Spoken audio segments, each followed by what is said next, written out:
One of the biggest things that we can do to improve our hunting ground is simply not hunt specific areas.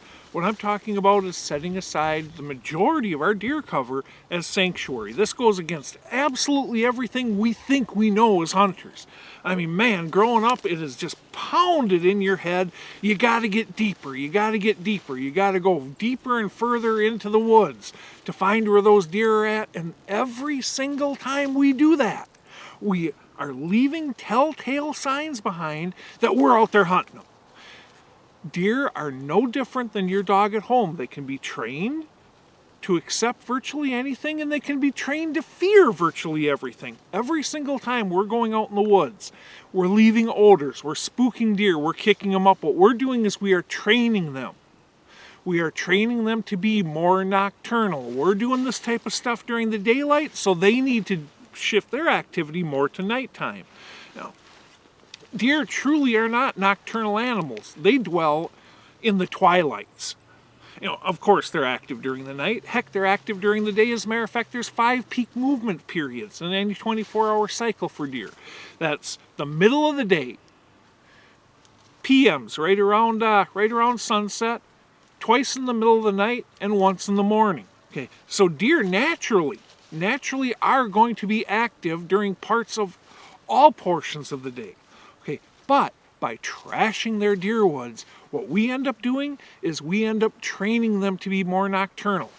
One of the biggest mistakes we make as hunters is hunting too darn much of our ground. When you can go ahead and produce food like this, I mean, man, this is from Antler King's Honey Hole. These are some flippin' turnips here now, boys. When you can do that and you leave that deer cover alone, what ends up happening is the does and fawns end up coming out during legal shooting light. Mr. Big is back there in the timber. He's watching them. They're safe, they're safe, they're safe. All right, I'll still wait till after dark. And then they'll do it again and again and again until all of a sudden they decide, you know what? I can step out and I can get me some food. I'm hungry. And you happen to be sitting there waiting for them. When you go ahead and treat your ground as sanctuary, even when the neighbors, they're pummeling the snot out of their ground. What ends up happening is the deer, they go like this. They go like that into the pockets where they feel safe. We want that to be our ground. And then we train them on our ground. You can move during daylight hours because we are not disturbing the woods. We are placing such high importance on low impact, high odd stands. As long as the deer do not see us, as long as they don't smell us, as long as they don't hear us, as long as we don't shoot them, we weren't there. Perception is reality in the deer world. Train them to not feel pressure on your ground, and all of a sudden you take all those neighbors that are walking out to their stand a half hour after sunrise, dragging their Carhartts through the woods. They go from working against you to working towards your goals. As those deer feel pressure, where do they go? They go to those areas that they feel safe. When you got the food, when you got the deer cover, when you got that feeling of safety, more often than not, that becomes your ground.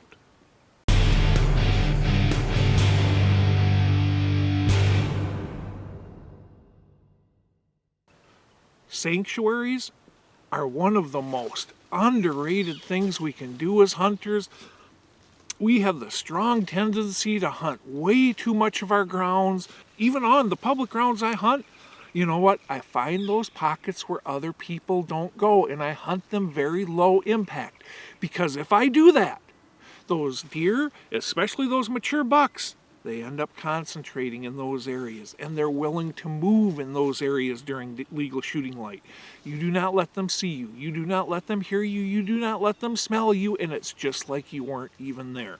Set aside any area of your ground that's difficult to access in a low-impact manner as sanctuary.